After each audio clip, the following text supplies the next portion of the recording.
Nous allons poursuivre bien sûr avec le thème de l'année, la vocation de servir Dieu. Et je crois qu'à ce stade, nous avons tous compris que la vocation n'est pas quelque chose que l'homme décide, mais la vocation, c'est l'affaire de la volonté de Dieu. La vocation, ce n'est pas l'homme qui choisit, la vocation, c'est Dieu qui décide. C'est Dieu qui appelle les femmes et les hommes ordinaires que nous sommes. Parce que dans la vocation, n'oubliez pas que Dieu se sert autant des femmes que des hommes. C'est Dieu qui appelle des femmes et des hommes ordinaires que nous sommes pour accomplir avec nous des choses extraordinaires. C'est ça la vocation. C'est pour ça que Paul écrit dans 2 Corinthiens 3 au verset 5, ce n'est pas à dire que nous soyons par nous-mêmes capables de concevoir quelque chose. Amen l'Église. Ce n'est pas nous, notre capacité, au contraire, vient de Dieu. C'est pour ça qu'aujourd'hui, nous allons parler de la vocation de servir Dieu par le Saint-Esprit. Et s'il y a une chose, l'Église, que vous devez retenir aujourd'hui, sachez qu'il n'y a pas de ministère sans Saint-Esprit.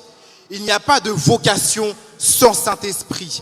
Il n'y a pas de puissance sans Saint-Esprit. Il n'y a pas d'œuvre sans Saint-Esprit. Il n'y a pas d'appel sans Saint-Esprit. Il n'y a pas de résultat sans Saint-Esprit. Est-ce que ça va l'Église? Je remercie le frère Gino pour sa lecture. Je vais la compléter avec un autre texte. Donc pour ne pas abuser, vous pouvez bien sûr rester assis. Je vais lire la parole rapidement dans Acte 13, versets 1er à 12. Acte chapitre 13, versets 1er à 12, à la gloire de Dieu. Il y avait dans l'église d'Antioche des prophètes et des docteurs. Barnabas, Siméon appelé Niger, Lucius de Cyrène, Manaën, qui avait été élevé avec Hérode le tétrarque, et Saul. Pendant qu'ils servaient le Seigneur dans leur ministère et qu'ils jeûnaient, le Saint-Esprit dit, « Mettez-moi à part Barnabas et Saul pour l'œuvre à laquelle je les ai appelés. » Alors, après avoir jeûné et prié, ils leur imposèrent les mains et les laissèrent partir. Barnabas et Saul, envoyés par le Saint-Esprit, descendirent à Séleucie, et de là ils s'embarquèrent pour l'île de Chypre.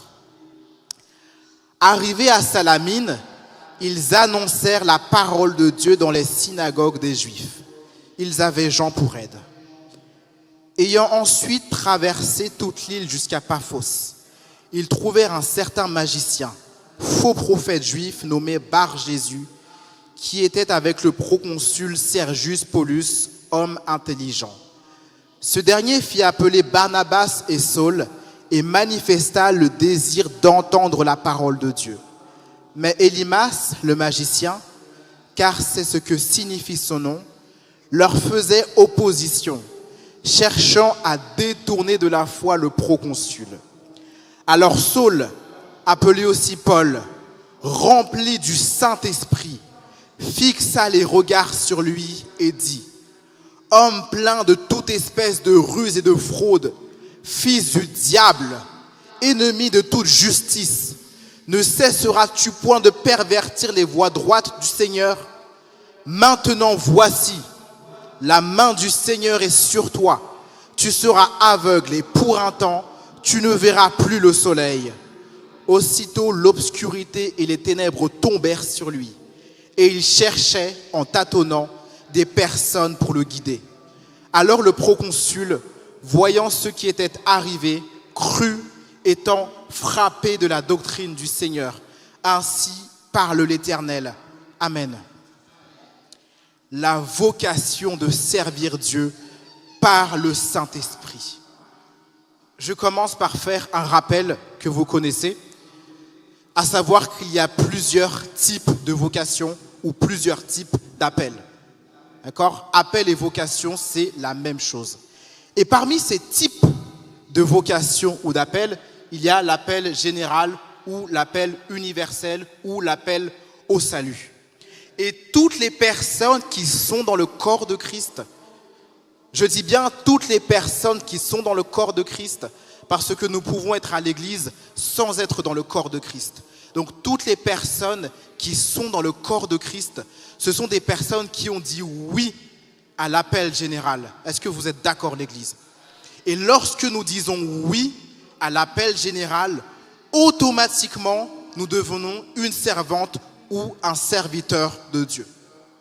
Parce que parfois, les personnes qu'on appelle serviteurs, c'est parfois des gens qui ont des titres, qui ont l'habitude de monter sur la chaire, etc. On dit, oh ça va, serviteur. Toute personne qui est dans le corps de Christ est un serviteur ou une servante de Dieu. Prenons conscience de cette réalité parce qu'il n'y a pas besoin d'avoir tel ou tel ministère, il n'y a pas besoin d'avoir 10 ou 20 ans ou 30 ans dans l'évangile, il n'y a pas besoin de monter sur la chaire chaque dimanche. À partir du moment où vous acceptez Jésus-Christ comme votre sauveur et Seigneur personnel, vous êtes désormais servante, serviteur du Dieu vivant. C'est pour ça que la parole nous dit que nous avons la responsabilité, c'est ce qui est écrit dans Romains 7 au verset 4, une fois que nous venons à la grâce, nous avons la responsabilité de porter des fruits pour Dieu. Pour vous le dire très simplement, nous ne sommes pas sauvés pour être inactifs.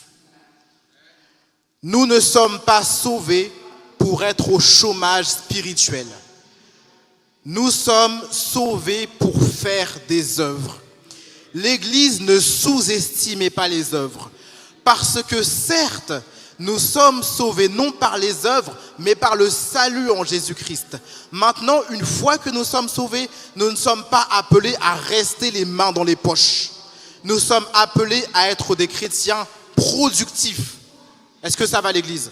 Nous sommes appelés à être des chrétiens productifs seulement. Faire des œuvres, c'est une chose. Ces œuvres, nous ne devons pas les faire n'importe comment. Et c'est là, l'Église, c'est là qu'intervient le Saint-Esprit. Nous avons besoin du Saint-Esprit, pourquoi?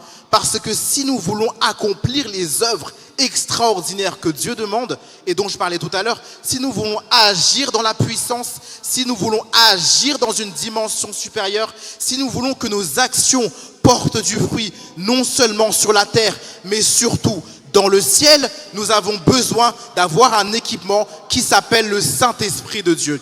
Et c'est pourquoi Jésus a demandé à ses disciples, dans Actes 1er verset 4, de ne pas s'éloigner de Jérusalem. Pourtant, vous êtes d'accord avec moi? Jésus avait dit dans Matthieu 28, « Allez, faites de toutes les nations des disciples en les baptisant au nom du Père, du Fils et du Saint-Esprit. » Vous êtes d'accord avec moi? Mais il leur a dit, avant d'aller, attendez d'être prêts. Et ça, c'est un conseil qu'on retrouve aujourd'hui dans le ministère. Avant d'aller dans le ministère, l'Église, attendez d'être prêts. Avant de vouloir courir pour monter sur la chaire, attendez d'être prêts. Avant de vouloir courir pour aller prier pour les malades, attendez d'être prêts. Avant de vouloir courir pour aller chasser les démons, attendez d'être prêts. C'est ça l'appel de Dieu. Et moi, je vais vous dire une chose, c'est un point de vue peut-être très personnel, mais je vais le donner quand même. Dès qu'une personne est chaud bouillant pour faire le ministère, cette personne n'a pas compris le ministère. Dès qu'une personne court pour être sacrée, qu'on a moun sa pas appel vraiment. L'appel de Dieu, c'est pas ça. L'appel de Dieu, c'est Dieu qui t'appelle et Dieu qui dit, attends, je vais te donner tout ce que tu dois faire pour réussir, mais attends que je te le donne. C'est comme ça qu'il y a des serviteurs qui se sont perdus à force de vouloir travailler trop vite, à force de vouloir directement servir. C'est comme ça qu'il y a des serviteurs qui s'égarent. L'Église, ne nous égarons pas. Attendons le signal de Dieu. C'est très important. De la même manière que Jésus a demandé à ses disciples d'attendre et qu'il leur a dit dans Actes 1er verset 8, « Mais vous recevrez une puissance, le Saint-Esprit survenant sur vous, et vous serez mes témoins à Jérusalem, dans toute la Judée, dans la Samarie et jusqu'aux extrémités de la terre. » C'est pour ça que je dis qu'il n'y a pas de ministère s'il n'y a pas le Saint-Esprit dedans. Et le Saint-Esprit, l'Église, le Saint-Esprit, ce n'est pas seulement les dons spirituels. Le Saint-Esprit, ce n'est pas seulement le parler en langue. Le Saint-Esprit, ce n'est pas seulement le fait de prophétiser. Le Saint-Esprit, ce n'est pas seulement sauter, voler, pomper sur la chair. Le Saint-Esprit se manifeste même dans les services les plus simples. Le Saint-Esprit se manifeste même dans les services les moins visibles. Le Saint-Esprit se manifeste même dans les services qui n'ont pas l'air compliqués, les services qu'on ne voit jamais. Le Saint-Esprit se manifeste aussi là-dedans. Le Saint-Esprit, c'est aussi une manière de parler, c'est aussi une manière de penser, c'est aussi une manière de réagir, c'est aussi une manière de sourire, c'est aussi une manière de respecter, d'être poli. Toutes ces choses, c'est le Saint-Esprit, l'Église. Je vais vous donner un exemple à travers un ministère que nous connaissons plus ou moins bien à l'Église, qui est le ministère de diacre. Actes chapitre 6. Alors que les disciples se consacraient à la parole, à l'enseignement, les veuves étaient négligées dans la distribution de nourriture. Et quand il y a eu des murmures, les disciples ont décidé de nommer des personnes pour se charger de cet emploi, pour se charger de la distribution de nourriture, pendant que eux s'employaient au ministère de la prière et de la parole. Seulement dans Acte 6, verset 3, on voit que les disciples n'ont pas choisi n'importe qui pour cette tâche. Ils ont choisi quoi? Ils ont choisi des hommes, ils ont demandé des hommes qui étaient pleins d'Esprit Saint. Ça veut dire que même pour faire quelque chose qui a l'air simple, comme servir des personnes à table, il y a besoin d'être rempli du Saint-Esprit, l'Église. Est-ce que vous comprenez, l'Église? Ça veut dire que nous aussi, dans nos ministères les plus simples, ceux qui ont l'air les plus simples en tout cas, nous avons besoin d'être remplis du Saint-Esprit. Parfois on pense que c'est seulement les prédicateurs, les dirigeants. Non, c'est toute personne qui travaille dans le champ de Dieu a besoin du Saint-Esprit. L'équipe de ménage a besoin du Saint-Esprit. L'équipe qui s'occupe de conduire la camionnette de l'Église a besoin du Saint-Esprit. Les diacres qui distribuent la Sainte Seine ont besoin du Saint-Esprit. Les personnes qui sont à la sono ont besoin du Saint-Esprit. Les personnes à la projection ont besoin du Saint-Esprit. Parce que sans le Saint-Esprit, nous ne pouvons rien faire. Est-ce que ça va, l'Église? Je suis gentil pour l'instant, ça va? Ok. Ok, parce que l'évangéliste va me demander des comptes aujourd'hui. Alors, maintenant vous allez me dire, je vais essayer de vraiment ne pas trop traîner sur la prédication de l'Église, ne vous inquiétez pas, je regarde l'heure en même temps. Maintenant vous allez me dire comment faire pour recevoir et surtout pour activer ce Saint-Esprit. Il y a quelque chose d'abord qu'il faut avoir à l'esprit, c'est que toute personne, comme je l'ai dit, qui accepte Jésus-Christ comme son sauveur et Seigneur personnel, doit recevoir le Saint-Esprit. C'est pourquoi lorsque vous priez avec des nouveaux convertis, lorsque vous priez pour qu'ils reçoivent le Seigneur Jésus-Christ, priez pour qu'ils reçoivent le Saint-Esprit. C'est ce qu'a fait Pierre en Samarie, acte 8. C'est ce qu'a fait Paul à Éphèse, acte 19. Priez avec eux pour qu'ils reçoivent le Saint-Esprit. Parce que la Bible dit très clairement dans Romains 8 au verset 9, si quelqu'un n'a pas l'Esprit de Christ, il ne lui appartient pas. Petite précision. Saint-Esprit, Esprit de Christ, Esprit de Jésus, Esprit Saint, Esprit de vérité, tout ça c'est la même chose. On parle bien d'une seule personne qui est le Saint-Esprit. Et le Saint-Esprit habite en nous chaque jour. Vous savez pourquoi je vous dis ça? Parce que parfois on pense que le Saint-Esprit c'est que le dimanche. Et j'ai régulièrement cette discussion avec des personnes qui se reconnaîtront. On vient à l'église, on chante Bienvenue Saint-Esprit. Pourquoi? Alors que le Saint-Esprit est censé être avec moi toute la semaine, je ne peux pas venir à l'église chanter Bienvenue Saint-Esprit comme s'il venait d'apparaître devant moi. Pardon, mais l'église, mais il y a un problème. Et après on dit Vin reten en nous, alors que Jésus a déjà dit dans Jean 14, versets 16 et 17, que le Saint-Esprit demeurera éternellement avec nous et qu'il sera en nous.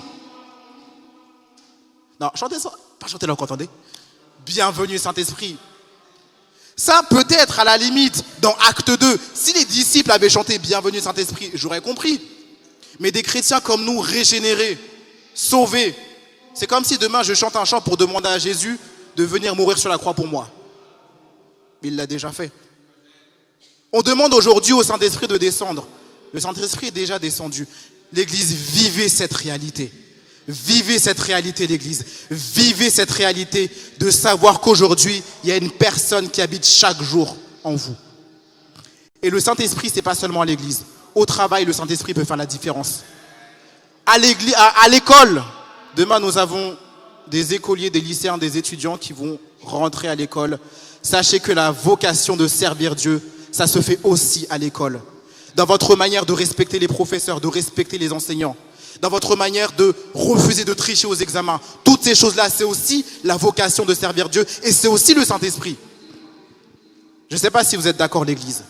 Mais moi, j'ai envie de me dire, chaque jour, le Saint-Esprit doit être vivant et actif en moi. Maintenant, rapidement, comment faire en sorte que le Saint-Esprit reste actif en moi? Par la prière, bien sûr. Je ne vais pas entrer dans le détail. Je n'ai pas le temps. Mais pour celles et ceux qui viennent le mardi soir, on en parlera plus en profondeur de comment servir selon le Saint-Esprit. Par la prière, par la parole, par le jeûne. L'Église, priez, jeûnez.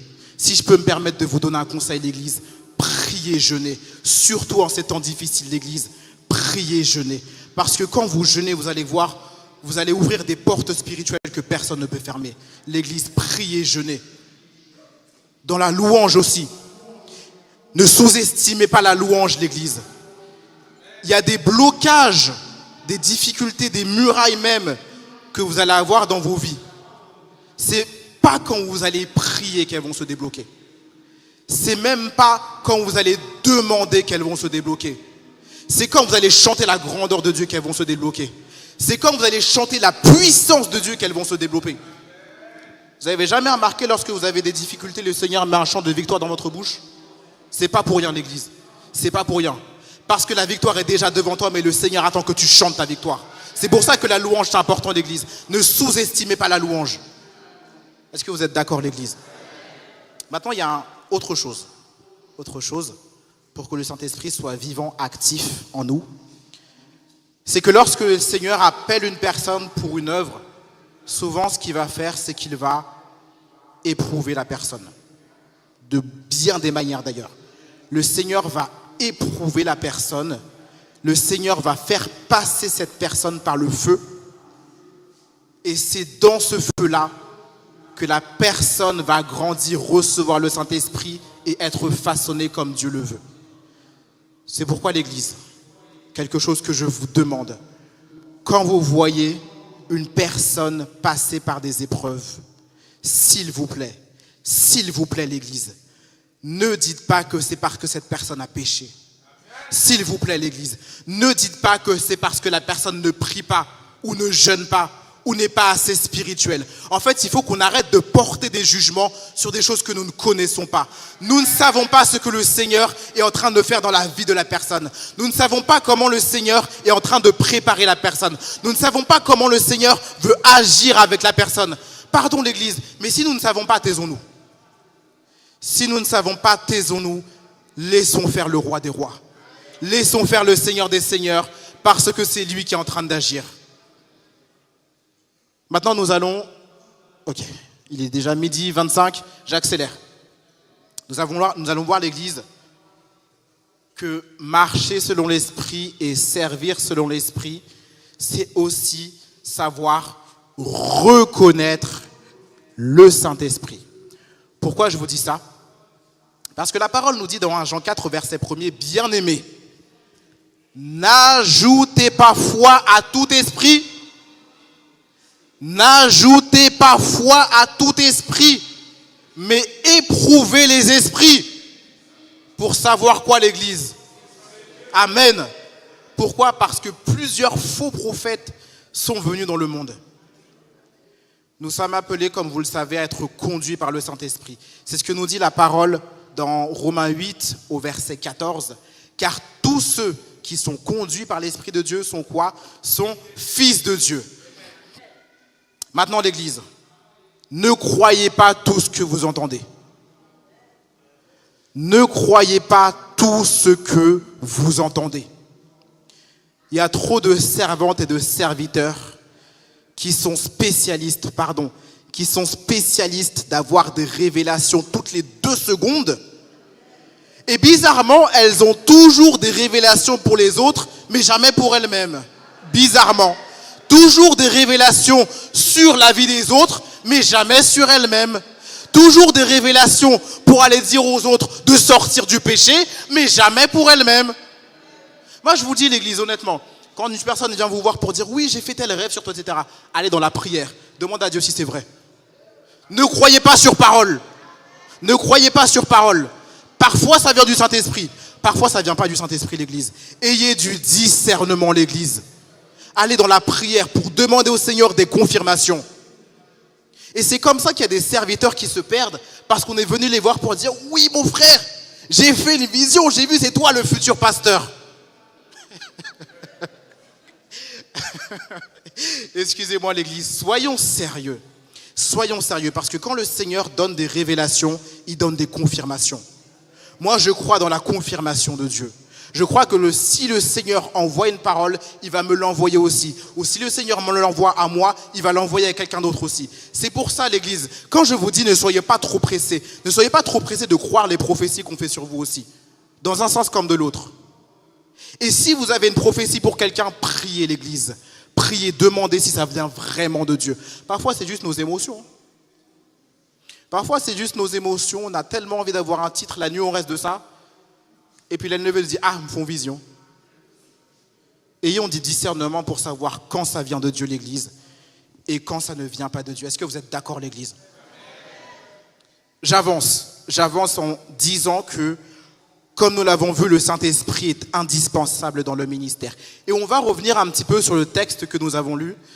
C'est un texte que j'ai appris à aimer, Acte 13, où le Saint-Esprit lui-même parle pour appeler Barnabas et Saul. On est dans l'église d'Antioche. Pourquoi est-ce qu'on est dans l'église d'Antioche?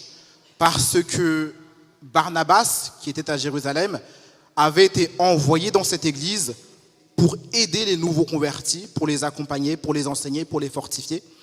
Et Barnabas est parti chercher Saul à Tarse pour l'amener avec lui à Antioche. Et là, ils se sont consacrés pendant plus d'1 an à l'enseignement. Donc on peut dire que c'était leur église de rattachement. Et la Bible nous dit, pendant qu'ils servaient dans leur ministère et qu'ils jeûnaient. Ça veut dire une chose, l'église. Ça veut dire que Saul et Barnabas avaient déjà un ministère. Ils avaient déjà reçu un appel et ils étaient déjà occupés à servir dans leur ministère. Maintenant, le Saint-Esprit est arrivé pour leur dire, mettez-moi ces 2 personnes à part pour une autre œuvre à laquelle je les ai appelés. En l'occurrence, le ministère de prophète. On le voit dans Acte 14 au verset 4 et Acte 14 verset 14. Moi, ce qui m'intéresse, c'est de voir comment ils étaient dans leur routine spirituelle et comment le Saint-Esprit est venu tout bouleverser. Et vous savez pourquoi j'aime ce passage, l'Église? J'aime ce passage parce qu'il montre vraiment à quel point la pensée de Dieu est le contraire de la pensée de l'homme. Parce que eux, ils étaient occupés à faire leurs occupations traditionnelles. Mais le Saint-Esprit est arrivé pour tout bouleverser. Et moi, personnellement, je crois à l'appel qui bouleverse. Je crois à l'appel inattendu. Je crois à l'appel où tu étais, mais à des lieux de penser que le Seigneur te choisirait. Je crois à l'appel où tu étais occupé à autre chose, mais le Seigneur t'a donné une autre direction. Moi, je crois à cet appel-là. Mais l'appel où tu es sacré et ton costume était déjà prêt depuis des mois, moi, cet appel-là, j'y crois pas vraiment. Je suis désolé. J'y crois pas vraiment. Pourquoi? Parce que Dieu est le contraire des hommes. Et la volonté de Dieu, c'est le contraire de la volonté de l'homme. Donc, quand la volonté de Dieu, comme par hasard, est en accord avec la volonté de l'homme, je dis pas c'est pas vrai. Je dis pas que c'est pas vrai. Mais il faut que j'examine d'abord, avant de voir si c'est vrai. Bon, de toute façon, ce n'est pas mon avis qui a de l'importance, mais je partage quand même cela avec vous. Maintenant, c'est important d'avoir ce type d'appel et ce type de manifestation de l'Église, parce que nous sommes appelés à marcher non selon la chair, mais selon qui? Selon qui l'Église? Selon qui l'Église? Selon l'Esprit, selon l'Esprit. Quand nous marchons selon la chair, nous faisons les choix de la chair. Quand nous marchons selon l'Esprit, nous faisons les choix de l'Esprit. Et aujourd'hui, il faut se demander si dans nos vocations, nous avons fait le choix de la chair ou le choix de l'Esprit. Moi, je pose cette question. Pourquoi? Parce qu'on a Paul qui, dans ses épîtres, à plusieurs reprises, se présente comme apôtre selon la volonté de Dieu. Par exemple, dans 1 Corinthiens 1 au verset 1, il va dire « Paul, appelé à être apôtre de Jésus-Christ par la volonté de Dieu ». Aujourd'hui, dans nos églises, est-ce que nous sommes pasteurs par la volonté de Dieu ou la volonté de l'homme? Est-ce que nous sommes docteurs par la volonté de Dieu ou la volonté de l'homme? Est-ce que nous sommes dans notre ministère parce que le Saint-Esprit l'a décidé ou parce que c'est nous qui l'avons choisi?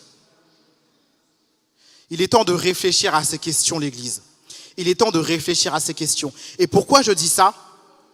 Parce que lorsque vous servez dans le mauvais ministère, on va dire ça comme ça, lorsque vous n'êtes pas dans le ministère qui a été décidé par Dieu et envoyé par le Saint-Esprit, non seulement tous vos efforts et toutes vos œuvres seront stériles, mais en plus de ça, vous allez être un danger pour l'Église. Vous allez être un point faible pour l'Église. Je vais vous donner un exemple. Nous avons ce qu'on appelle la conférence de Jérusalem dans Acte 15, versets 1er à 35. Un passage que je vous invite à lire qui est vraiment super intéressant. La conférence de Jérusalem, elle commence à l'église d'Antioche. Elle commence à l'église d'Antioche où Paul et Barnabas sont de retour temporairement. Et puis entre-temps, il y a des frères qui sont venus de la Judée, qui enseignent. Et ils enseignent en disant, si vous n'êtes pas circoncis selon le rite de Moïse, vous ne pourrez pas être sauvés. Et Paul et Barnabas et d'autres personnes ne sont pas d'accord. Et ça provoque un échange, un débat dans l'église. Et finalement, ils décident d'aller envoyer quelques frères à Jérusalem, à la rencontre des apôtres et des anciens, pour traiter cette question et avoir la réponse. Et donc les apôtres et les anciens, notamment Jacques et Pierre, vont traiter la question et donner une réponse. Mais avant de donner cette réponse, ils vont dire dans Acte 15 au verset 24, « Ayant appris que quelques hommes partis de chez nous et auxquels nous n'avions donné aucun ordre,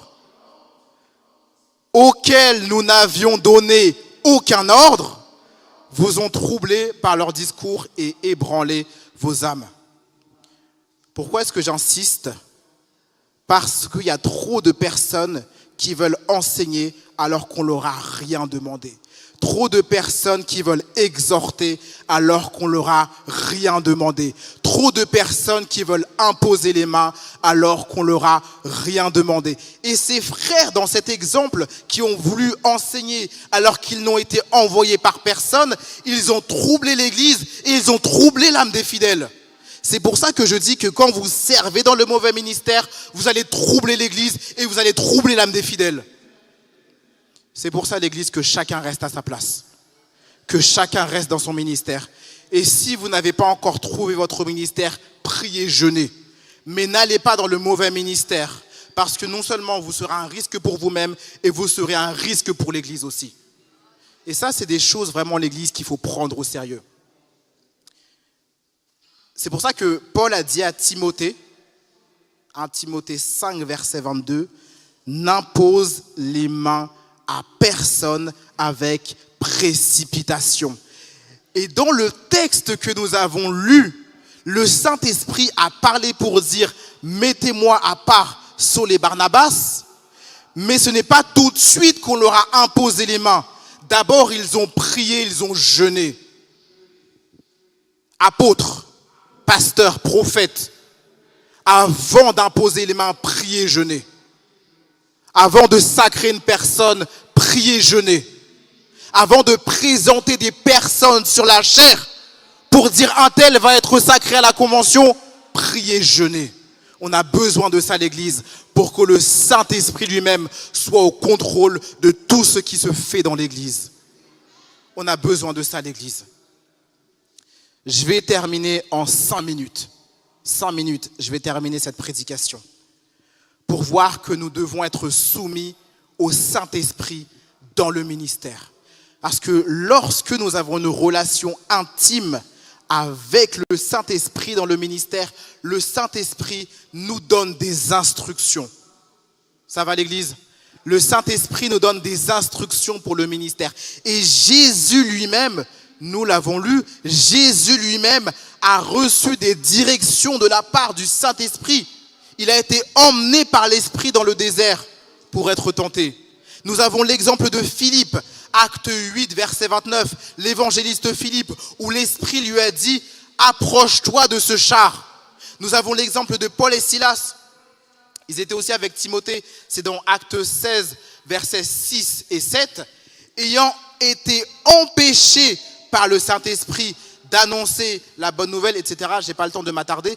Empêché par le Saint-Esprit. Ça veut dire que dans ton ministère, il y a des moments où le Saint-Esprit va dire « fais-le ». Il y a des moments où le Saint-Esprit va dire « ne le fais pas ». C'est pour ça que c'est important d'obéir au Saint-Esprit dans le ministère pour chaque chose et encore une fois, même pour les choses les plus simples. Ça veut dire que même pour les choses les plus simples, avant de faire des réunions avec le sacerdoce, diacre, évangéliste, dame missionnaire, etc., avant de faire ces réunions-là, d'abord faisons des réunions avec le Saint-Esprit pour que le Saint-Esprit nous montre la direction, pour que le Saint-Esprit nous montre la voie à suivre, pour que le Saint-Esprit nous transmette la volonté de Dieu lui-même. C'est ce genre de choses dont nous avons besoin. Et une fois que le Saint-Esprit s'est manifesté dans le ministère pour donner une direction, soyons soumis à ce que le Saint-Esprit a dit. Ça veut dire une chose, l'Église. Ça veut dire qu'être soumis au Saint-Esprit, c'est aussi être soumis aux leaders de l'Église à partir du moment où ils sont conduits par le Saint-Esprit. Lorsque je me soumets à un leader qui est conduit par le Saint-Esprit, je me soumets au Saint-Esprit lui-même. Et dans la conférence de Jérusalem dont je vous ai parlé tout à l'heure, la parole nous dit que les apôtres et les anciens ont répondu, acte 15, verset 28, « Car il a paru bon au Saint-Esprit et à nous-mêmes de ne pas vous imposer d'autres charges que ce qui est nécessaire. » D'accord, l'Église? Est-ce que vous comprenez l'Église? Est-ce que vous comprenez? Même quand, parce que ça arrive, et moi je vais le dire honnêtement, je vais parler pour moi, ça m'arrive des fois, des décisions qui sont prises, honnêtement, je ne comprends pas. Mais j'ai demandé au Seigneur de m'apprendre la soumission. La soumission, c'est facile d'être soumis quand tu comprends les choses. Mais la vraie soumission, c'est quand tu es soumis, même quand tu ne comprends pas les choses. C'est dans cette soumission-là que le Seigneur prend plaisir. Et c'est cette soumission-là que nous devons apprendre. Pourquoi je dis ça? Parce que et ça, franchement, ça c'est quelque chose qui est nouveau dans l'église et j'espère que ça va s'arrêter rapidement. Mais en 2025, dans les églises, qu'est-ce qu'on fait? Dès qu'on n'est pas d'accord, on fait grève. On n'est pas d'accord, on fait grève. On se demande si on est dans l'église de Jésus-Christ ou chez les Gilets jaunes. On n'est pas d'accord, on fait grève. Pardon, mais l'église, mais où est-ce qu'on est? Où est-ce qu'on est, l'église? L'église! On est trop à l'aise dans ce genre de choses, vous savez pourquoi? C'est parce qu'on n'a pas encore bien pris conscience que Jésus va revenir. On n'a pas encore bien pris conscience que Jésus va revenir, l'Église. Et le jour où Jésus va revenir, Jésus va nous demander des comptes. Ça, c'est une réalité qu'il faut vivre parce qu'un chrétien qui sert et un chrétien qui sert en ayant conscience que Jésus va revenir, je vous assure, c'est pas la même chose. C'est pour ça que parfois trop de chrétiens sont à l'aise dans la médiocrité de leur ministère. Trop de chrétiens sont à l'aise avec le manque de résultats de leur ministère. L'église, Jésus va revenir. Et ça, en 2025, les églises ont besoin d'avoir des messages sur le retour de Jésus-Christ. Parce que Jésus va revenir. Mais ça, c'est quelque chose, je trouve, on ne prêche pas assez. Où sont nos enseignements sur Matthieu 24? Où sont nos enseignements sur la parabole des talents? Où sont nos conférences sur le tribunal de Christ, sur l'enlèvement de l'Église? On a besoin d'entendre ces choses-là. On n'a pas besoin d'entendre ces choses-là pour avoir peur. Parce que le retour de Jésus-Christ n'est pas censé nous faire peur. Mais on a besoin d'avoir ces choses-là pour être préparés au retour de Jésus-Christ. Et ce qui fait la différence, et je termine avec ça, 1 minute, je vais terminer avec ça.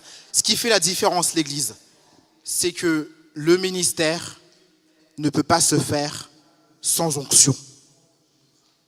Le ministère ne peut pas se faire sans onction.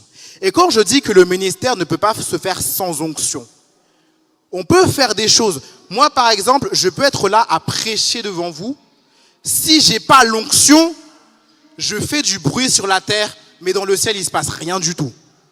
Et nous sommes appelés à faire des actions qui font du bruit dans le ciel, l'Église. C'est pas seulement faire du bruit sur la terre. Ça, tout le monde peut le faire. Mais quand on est équipé du Saint-Esprit, on fait du bruit dans le ciel. C'est pour ça que l'Église, la vraie dimension de l'Église, c'est pas la dimension où je prêche et les gens applaudissent. C'est pas ça la vraie dimension de l'Église. La dimension de l'Église, c'est quand je prêche, il y a des chaînes qui sont brisées, des chaînes spirituelles qui sont brisées, il y a des démons qui sont chassés, il y a des maladies qui sont chassées, il y a des délivrances qui sont chassées. C'est ça la vraie dimension de l'Église. Et si j'atteins pas ce niveau, honnêtement, mais je perds mon temps et vous perdez votre temps aussi, l'Église. Arrêtons de perdre notre temps dans des ministères stériles, l'Église, et allons chercher la puissance du Saint-Esprit. Sans la puissance du Saint-Esprit, ton ministère est vain. Moi, quel que soit ce que disent les hommes aujourd'hui, le Seigneur te dit que sans la puissance du Saint-Esprit, ton ministère est vain. Sachons l'Église, et je termine avec ça, sachons l'Église que si le Seigneur nous adresse des vocations, c'est pas pour faire joli. Si le Seigneur nous adresse des vocations, c'est pas pour faire bien sur notre CV spirituel. Si le Seigneur nous adresse des vocations, c'est pas pour être vu et admiré des hommes. Et d'ailleurs, la personne qui accepte qu'on l'acclame dans le ministère n'a rien compris au ministère. La personne qui accepte même les félicitations dans le ministère n'a pas compris le Saint-Esprit. Encourager, oui. Soutenir, oui. Acclamer, non. Il y a un seul qui mérite nos acclamations, c'est Jésus-Christ. C'est le seul. Arrêtez d'applaudir les hommes. Arrêtez d'applaudir les prédicateurs. Arrêtez d'applaudir les musiciens. Arrêtez d'applaudir les pasteurs. Arrêtez d'applaudir les diacres. Applaudissez Jésus. L'Église. Si le Seigneur nous donne des vocations, c'est pour que nous soyons des armes puissantes pour lui. C'est pourquoi l'Église, arrêtez de vous sous-estimer. Parce que le Seigneur peut vous prendre, imparfait que vous êtes, pour faire des ravages dans le camp de l'ennemi, l'Église. Arrêtez de vous sous-estimer. Ne pensez pas que le Saint-Esprit ne peut pas se servir de vous. Le Saint-Esprit peut se servir même des criminels. Il peut se servir d'eux. Même des drogués, il peut se servir d'eux. L'Église, ne vous sous-estimez pas. Laissez le Saint-Esprit agir en vous. Laissez le Saint-Esprit vous utiliser pour que vous soyez une flèche de feu. L'Éternel va vous prendre. Il va vous tirer dans le camp de l'ennemi. Vous allez détruire des démons par milliers. C'est ça que l'Éternel veut faire avec vous. Et pour cela, l'Église, soyez remplis du Saint-Esprit, l'Église. Soyez remplis du Saint-Esprit, l'Église. Soyez remplis du Saint-Esprit, l'Église. Soyez remplis du Saint-Esprit, l'Église. Que le Seigneur vous bénisse, l'Église. Soyez bénis, l'Église. Dans le nom de Jésus. Amen. Amen, amen.